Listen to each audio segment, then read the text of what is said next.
What is going on, guys? Welcome back to the channel. We're finally getting to work on the E36, doing some cool stuff. You know, cool. The wrap is nice, don't get me wrong, the body kit's cool, but finally it's time to add some power to this E36. Now, as you guys know, I've been driving this thing for I've been drifting it for a year, owned it for a little over a year and a half, year and 3/4, and it's stock M52 B28, good motor. Just needs some more power. I've been driving long enough now, doing the drift stuff, that I am starting to hang out with guys with more power. I've been learning to tandem, and a lot of the guys I drive with have easily double my horsepower, and I feel like I'm starting to overdrive the car per se. And granted, stock power is still great, but I just want a bit more. Now, I'm not going to go super crazy with the build. We're not doing a 500 horsepower setup yet. I say that because I know boost is addictive. I've built a few turbo cars before. If you're new to the channel, I've got, you know, videos of me building my turbo Miata. That was all wide body turbo Del Sol. I boosted my K-swapped Integra.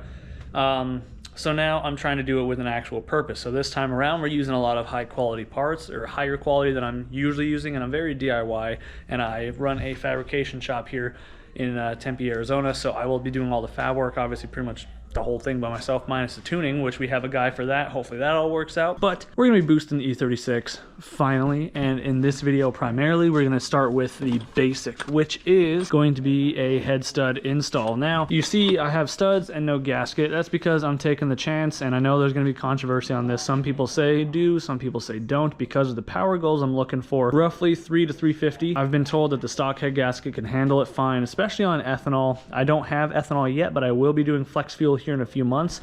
Now that we are into winter here in Arizona, I'm not as worried about, you know, knock, heat soak, stuff like that. And I'm also taking care of a lot of the heat with, you know, heat management. I've got a very nice Funk turbo blanket, wastegate blanket. I'm going to be building some heat shielding. I intend to vent the hood or buy the Click Tuning vented hood. You know, I got silicone stuff and DEI sleeving for all the lines that I need to use. Trying to do this the right way the first time around. I've learned a lot the last few turbo builds I've done. This time around, we're not using a Max Speeding Rods turbo. I decided against it, even though they're, you know, free to me. I wanted something that was going to be able to take the abuse time and time again, something that I didn't have to modify right off the bat, other than, you know, the compressor housing for the elbow for charge pipe routing. That's just easier that way. So we're going to be using a Pulsar turbo, which you'll see all this in the next video, or one of the next videos. But the topic of this video, sorry for the long-winded introduction. We're going to be doing the head studs. Now these are the updated version from what I understand for the ARPs. So these are part number 201-4302. And we've got these in here. Comes with the instructions. Now one thing I did notice is I've been doing plenty of reading. The instructions say to go to 75 foot-pounds as your final torque spec. All the turbo guys that I've talked to, forum, Facebook, and real life, say to go to 85 foot-pounds. Now, the only thing that I'm scared about is I'm 0-1 with head studs in my times building motors, which is not at all. So what we're going to be doing is leaving the head on these motors. You can actually, I'm told, do this. I've seen one gentleman on YouTube do it, and a few people in the forums mention it, but we can just do what's called a stud drop, and we can just drop it in and torque it down. We don't have to take nothing off except for the valve cover, set the car to TDC, and the cams are actually slotted to allow access to it with a screwdriver. So it's a bit finicky, I'm told, with getting the washers in there and stuff, but nonetheless, we should be able to get it done. I'm a little anxious. I hate internal work. Only thing I'm comfortable with doing is like valve adjustments. I'm just not an inside engine builder guy. That's why I do fabrication instead. But long-winded explanation, intro later. Let's just get cracking. I'm gonna get this valve cover off and see what we're looking like in there. All right, take the beauty cover off. You got a couple 10mm nuts that comes off, and then your coil packs, these things, they just pry up just like that. And then once that's up like that, you know, connector just slides out. Give it a little wiggle, and then you got your 10mm, 2 of them holding each one, and then there's, you know, a ground strap. The ground straps kind of fall into place, so if you want to mark them you can, but they kind of rest in their resting spots. And then you just got your 10mm going all the way around the edges here. And for now, I don't have another valve cover gasket. I'll pick one up because the car is not going to be driving for like probably 3-4 weeks once I finish the turbo stuff. So within the next couple weeks, I'll be sure to get a new valve cover gasket on there. But for now, we're just gonna take it off, reuse what we have, because this one I changed probably 6 months ago. So we should be all right, but I'm just paranoid about oil leaks, so that's just me.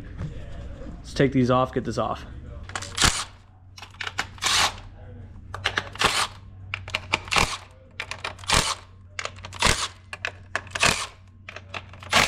Forgot to mention this back one over here, you're gonna have to use a ratchet for because the harness is in the way, but it's easy to get. All right.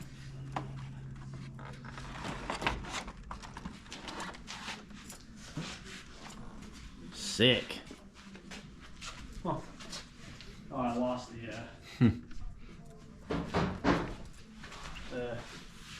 tube seals. Why are you stuck on there? Oh, here we go. Nice. According to the video I saw, this just pops off. Should just pop off, yeah. Oh yeah. There you go. So, Hell yeah. I don't know why they would even put this in there in the first place. Like, having a giant plastic tray does not sound like a smart idea. Just bounce around in your rocker assembly. Well, maybe less oil splashy in the... Oh, in the PCB? Yeah, into the PCB. I don't... yeah, because the line is off the top up here. So, yeah, if there's just, like, a bunch of it spraying up here, then it... I don't know. Honestly... I feel like I should probably put it back because that makes sense. But it's still stupid. Actually, yeah, actually, I think that's worth. Oh, wait, I don't know. I saw the indentation there. Whatever. Doesn't matter. It's not important. Who knows? Whatever. So basically, yeah, the head studs or the head bolts, you can see there's going to be, I think, 14 of them on this motor. So there, and, you know, basically every other indentation on here. And then the cam lobes, or the camshaft itself, I believe it's not at TDC right now. I haven't set it there. I got to pull the spark plugs first. But when you're at TDC, oh yeah, just like this, you can see the wrench mark. Oh no, I'm sorry, right here. So it's actually carved out to actually get your socket down there. So that's how we do it. When it's at TDC, these all line up where they're supposed to, so you can actually get a socket. So, I mean, this is the nerve-wracking part for me. Like I said, I'm 0-1 with Headstud, so I'm mildly terrified. Basically, everybody I've talked to on the internet and from what I've read on forums is you just do the normal order of operations, so 1 through 14 in their actual torque pattern, which they do give us the torque sequence on the instruction sheet for the head studs. Yeah, do one at a time because there's 3 torque steps. They say you know, do cylinder 1. I think it goes 25, 50, 75. Again, turbo guys, everybody says do 85. So they say to go to the second torque step right off the rip, and then once they're all installed, go back and do it to the final torque spec, run it for, some people say run it for a heat cycle, 2 full heat cycles, and then go back and double check the torque.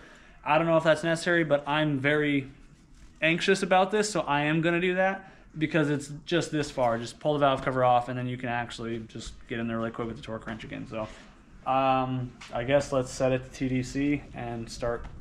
I don't know if I'm being too anal, but the instructions say that you want the new washers to have a sludge, oil, grime-free surface. These did come with like an oil sticky coating on it, probably to prevent corrosion, you know, while packaged. So I'm just using some rubbing alcohol I had here on my toolbox and just giving them a good wipe down. The only part that I am mildly concerned about is inside the cylinder head where the washer actually sits down there. I'm worried about trying to figure out how to effectively clean that. I'm thinking maybe just spray a little bit of brake clean since I'm changing the oil anyway, or maybe try and just stick a rag down in there and just dab up what I can. So something to note is the factory head bolt size is an E12. It's got the 6-point head on it, so I already have these. I'm just using Harbor Freight stuff. And the cam thing, so some of these do fit right off the bat, like this is number 1 right here. So they do the sheet off of the driver side, so, you know, basically 4 in just on the top is 1, and then 2, etc. using the sheet. But yeah, some of these it does fit right off the bat, but then like cylinder, or, you know, number 2 right here, it won't fit because, actually no, maybe that does fit actually. One of these didn't fit. Oh, yeah, right here. So that's not fitting, so that's where we're going to have to spin the crank a bit. I do have the spark plugs out, so we will have to rotate the crank or whatever to turn the motor over just enough to get the socket in there. But everything else seems to be fitting pretty well. These back ones are going to be tough because of how tucked back they are under this harness. That's my only concern, is getting like dirt and stuff in here, but otherwise, yeah, it just kind of plops in there. I know the hard part is going to be the washers from what I've read, so we do have a big magnet here, and I have a little magnet elsewhere, and plenty of screwdrivers to try and finagle it. All right, so I just broke this one free. Now, let's pull it out and pray.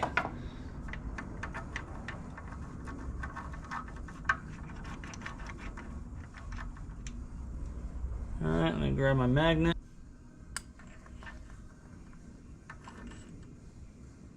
All right, one head bolt. Now the trick is to get all the gunk out of the threads.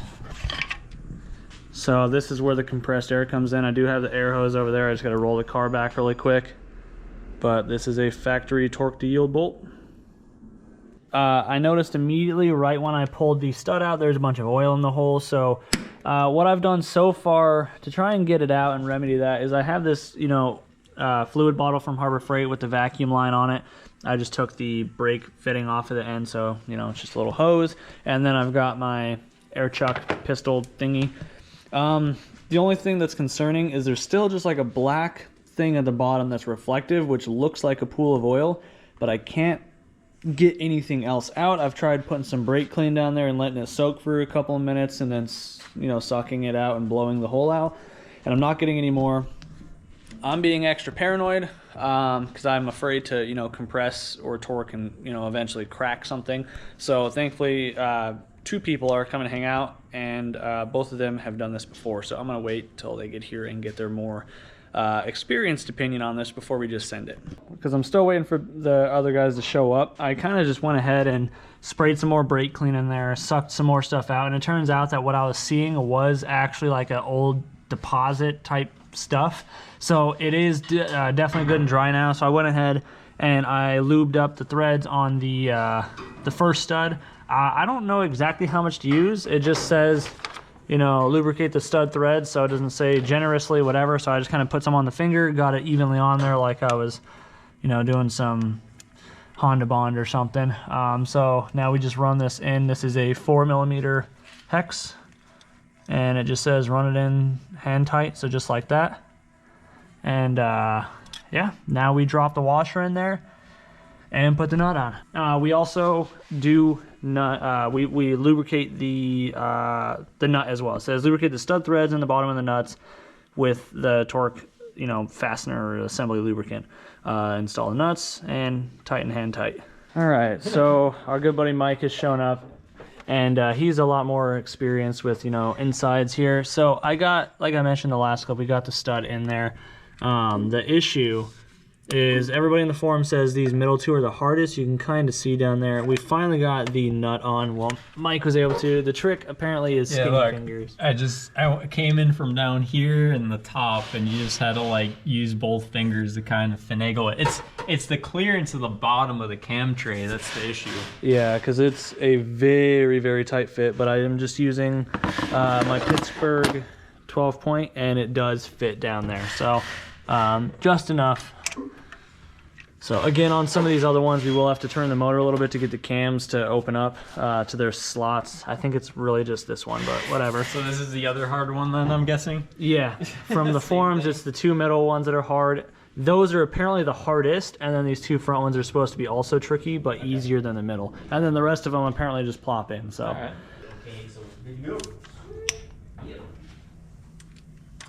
That just feels so scary. Yeah. These stock ones or whatever. I think the stock ones aren't very high torque either. No, I think one of the things I was reading said like 32 foot-pounds and then 90 degrees. Yeah, so the final torque isn't even that high. Yeah, you can see with the light, like, yeah, the stretch. Isn't much engagement either. Yeah, there's only a tiny bit. Mm-hmm. You would think that, like, this side would be worse because all the oil drains. Yeah, right? Okay, after literally an hour and a half later, I finally caved in. I got the second one done. The trick to that one, honestly, take your fucking cams out. But honestly, what I did is I ended up just, after getting flabbergasted way too much, I put the socket on the nut and realized that it overhangs just a little bit. So I took probably ½ mil off on my belt sander on each side of the nut, and then it literally just dropped right in. So that's the trick. If you can't get it with your fingers and you get too flustered, just barely trim the outside edges and then put it to where you know, the trimmed edges go left and right because there's a little bit more space there, or a little bit less space. So you'll want the rounded ones still to be up and down like that to clearance where there is more space. So now that that's out of the way and torqued, I'm gonna move on and I'm gonna just knock more of these out. And if I find any better tricks, I will let you know. But overall, I believe the rest of these should be easier because visibly they are larger, minus these front two. In that case, I will probably do the same technique. Only concern is going to be getting down there because, you know, it is kind of down there. But I do have to pull the fan clutch off really quick because I got to be able to turn the motor over because I need to do so to be able to get the socket down here because the cam is kind of blocking it. So, all right, number 3 went well. On to number 4. Just spraying some brake clean in there to blow it out. We'll let that soak for a moment like we have been. Yeah, number 3 right here, definitely way easier. Number 4 is looking the same, so I'm pretty confident the rest of these are going to be super simple until we get to these two. So really this one, the only trick was just, you know, hang it over the top with your magnet and just hold it with your finger here, and then you can just kind of use your other finger to hold up top, pull the magnet off or whatever, and just kind of get your socket down in there and just start hand tightening it.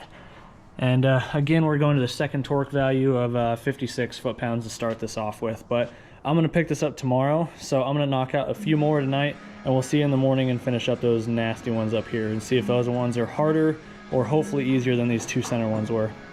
Okay, welcome back to the next morning. I went through last night after that last clip, and I got up to number 10 done, so that way it would have been all the inner ones, and I had just the 4 corners left. I just did number 11, which is back in the intake side furthest rear. I'm on number 12 right now, and this is going to be one of the next hard ones, these front two, because you can see again the passages are smaller. So I've got it cleaned out, dropping the stud in right now, and then we will just do a quick test check on what the clearance is like for the nut, and you know, if it's the same problem we had in the first two in the middle here, then I'm just going to do the same trick of just grinding very small flats on each side of the nut. So again, we got our, you know, torque seal, whatever they, and you know, ARP calls it, on the threads. Hand tight right there. And now, got my washer, my nut here. Let's put this on. So, washer, good. 'Cause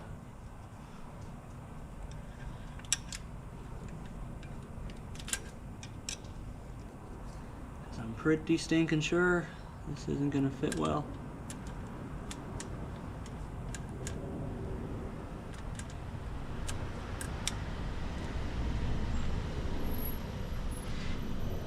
Nice. Yeah, sure enough, this is giving us the same issue.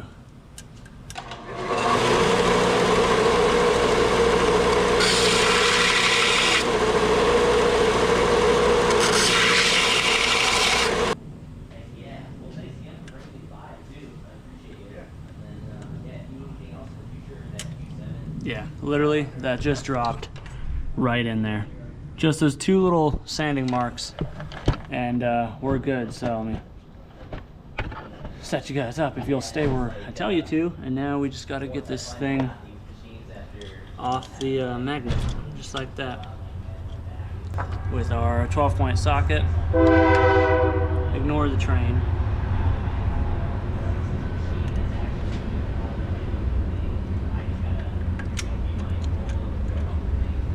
Perfect. Still, I'm so mad I spent so many hours last night trying to figure this out, how to get these things to fit. Literally less than 3 minutes. We're good. So go ahead, torque wrench right here. Get this thing torqued down.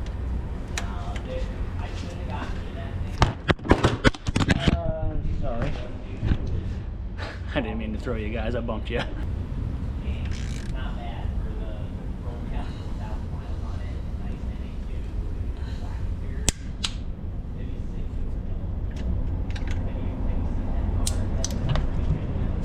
Good to go.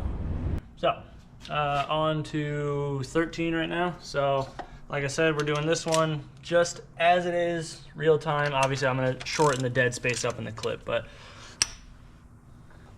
so, this doesn't get any less scary necessarily the further along you get, because it's always just uncomfortable. For sure. There we go. Nice. And see this one also. This is 2 of them now. That's the rest dirty of them, threads. No, that's been soaked in oil. Oh. So the very first one I did and this one were both heavily coated in oil, which I'd assume it's more of a thing of like the oil pooled up in there and then just, you know, dropped in there. So now we've got a little bit of cleanup to do, but that's, wow, that's not what I was blending in. Okay, so this guy, don't need that, so I don't care for that. Like I said, I got this vacuum pump, so we can just go ahead and suck out the oil.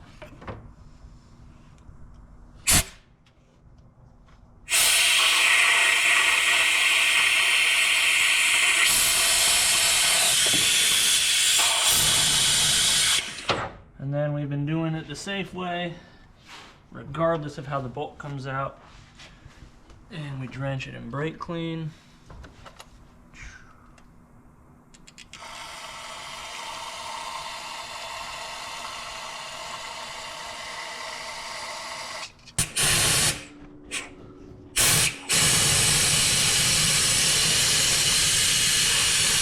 Alright, with that just to be on the safe side, even though it's brake clean, and it dissolves.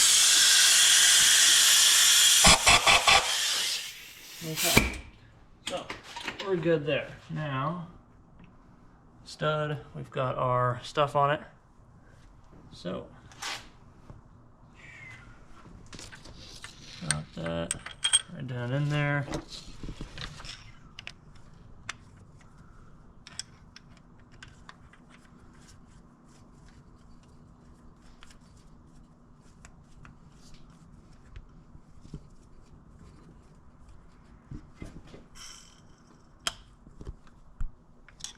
And tight. Alright. Now the washer. Again, this is the easier one since we can just kind of send this down there sideways, set it on there, and take our... There we go. Alright. Washer is good. And now since I already know that the nut doesn't fit very well, so we're just gonna put it in the socket. And again, I mean, if you don't have a bell sander, literally just any form of sanding. If you got sandpaper, set it on the plank of wood or something and just...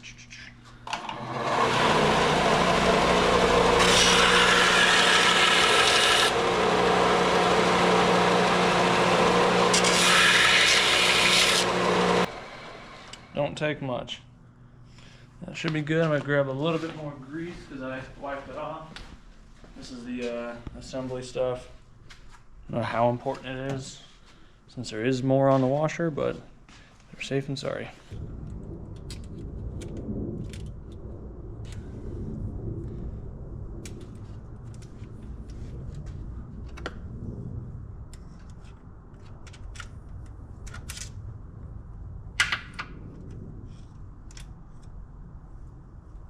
It's like right there.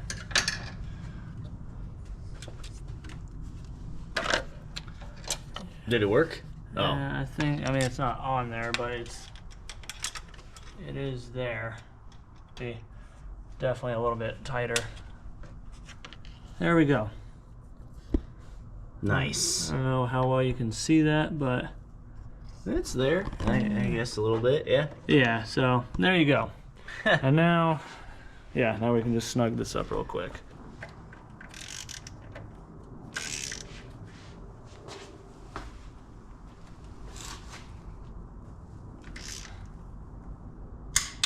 Alright. Hell yeah.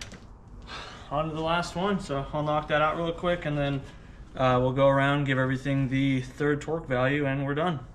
All right, number 14 went swimmingly, which was the furthest back, down one. We have our torque wrench set to the 85 foot-pounds. Gonna go ahead and get it torqued up.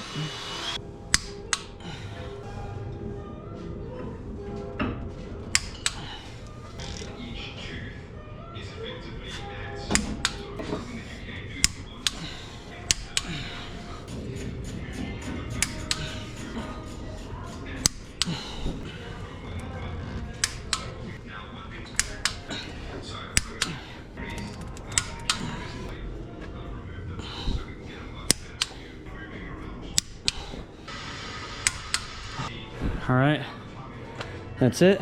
They're all torqued down. Yeah, I'd say that's pretty much it. Some people in the forums said, you know, some people want to wait time in between. I don't think that's a thing in this case because the head gasket's already been crushed. So what I'm gonna do is I'm gonna put it through like a heat cycle, and then probably 2 heat cycles. Then we'll check it again, double check the torque. But that's it. I mean, that's congrats. You just did your stud drop. I'm very stoked. That went pretty smooth. Last one gave me a tiny scare because it slipped a little bit right at the end, and then just the leverage with the AC line being in the way, not being able to hold it how I wanted. Felt a little strenuous, but we're all done. Stud drop is done. All right, so before we end this video out, like I said, head studs are done. One other thing I want to do in this video before I, wrap it up is the oil drain bung. I should have done this a long time ago. I'm gonna put it pretty much right here. I see a lot of people shave this little fin, so I'm gonna do just that. The only concern I have is the angle of the pan obviously sits like that. The drain is gravity fed, so that's kind of a concern because the bung fitting this way, where it's probably a 90-degree fitting that way, it's gonna have a low spot here. So I'm gonna look at some photos. If I find a better solution, I'll let you know. If I don't, then I will get this off, because it's basically, the subframe is pretty much dropped. Thankfully, we got some good guys here helping, and it's a pretty quick process on a lift. Very fortunate for that. So, yeah. So yeah, just all these little 10 mils will be good, but yeah, let's get this cracked. All right, oil pan is off the car after quite a bit of work later. So here's my weld bung. Only issue I'm seeing is, obviously, as we know, the BMW pan does not sit very flat. It has this angle like lean to it. So I'm gonna offset that using some 3/4 inch or 5/8, whatever this is, big enough to match the ID of the weld bung. And I'm gonna just kind of offset it to kick it out so it's not getting a low spot so the oil doesn't pool up in there. All right, so oil pan bung looking pretty minty here. So like I said, the way I did this, it's, levels it out just like that. So now we won't have to nearly worry as much about putting like a 90 on here and creating that low spot for oil to collect in. So just finished wiping the pan out. Just gonna throw a dab of Honda Bond in the corner just to help hold the gasket. Put this all back up. Obviously you guys don't need to see that at this point in the video. This is mostly head studs, but figure if anybody's curious about what the oil drain should look like on a top mount setup, and ideally a bottom mount depending on the angle of the drain, here you guys go. So looking pretty good. All right, so everything is all good to go. Look at that. So that's exactly what I was looking for. We have plenty of clearance here for the fitting, and we have a good drain angle. So that's pretty much a wrap. I do have to add oil, but I did buy stuff to do an engine flush before. So I'm gonna go get some cheap oil before I put the liquid moly in it so I can use the engine flush stuff.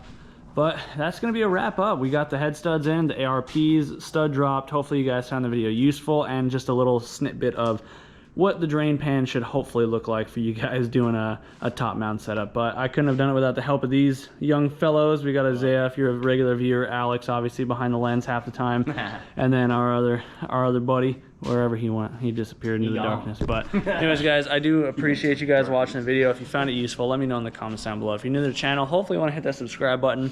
And yeah, hopefully if you're local, I get to see you out at some events. And if you want to get some work done in your local, hit me up at Velocity Race Fab on email or Instagram or Facebook. And yeah, we'll have some new merch out soon for the holidays. Probably another BMW Drift t-shirt like last year, but this one might have an intercooler on it or something cool, because mine will have an intercooler on it. But anyways, guys, do us a lot. Figure out the rest. We'll see you in the next one. Peace out.